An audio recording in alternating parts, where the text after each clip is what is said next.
নমস্কার। আমি একজন সাধারণ তৃণমূল কর্মী।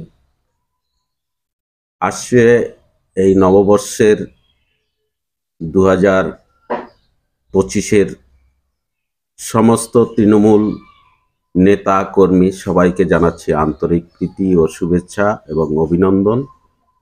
আমরা মমতা বন্দ্যোপাধ্যায়ের, অভিষেক ব্যানার্জি আমাদের যিনি নেতা আছেন এবং মমতা ব্যানার্জি আমাদের নেত্রী, তার কথা মতো আমরা চলবো এবং ভবিষ্যতে আমাদের দলকে উন্নয়নের জায়গায়, উন্নতর জায়গায় পৌঁছে নিয়ে যাব, এটাই আমাদের অঙ্গীকার।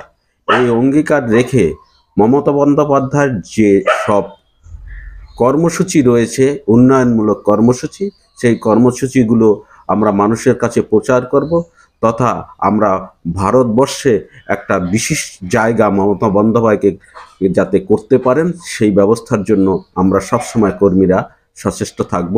এবং সমস্ত কর্মীদের কাছে আমি আবেদন করব, আপনারা সুস্থ থাকুন, ভালো থাকুন এবং মমতা বন্দ্যোপাধ্যায়কে সুস্থভাবে সহযোগিতা করুন। কারণ অশান্ত করে কোনো কিছু হয় না। শান্তির মাধ্যমে বার্তা দিয়ে, সান্ত্বনার মাধ্যমে বার্তা দিয়ে, মানুষকে ভালোবেসে মানুষের কাছে গিয়ে মানুষকে মর্যাদা দিয়ে, যারা বড় আছে তাদেরকে সম্মান এবং ছোটদের স্নেহ জানিয়ে আমার এই বক্তব্য শেষ করছি।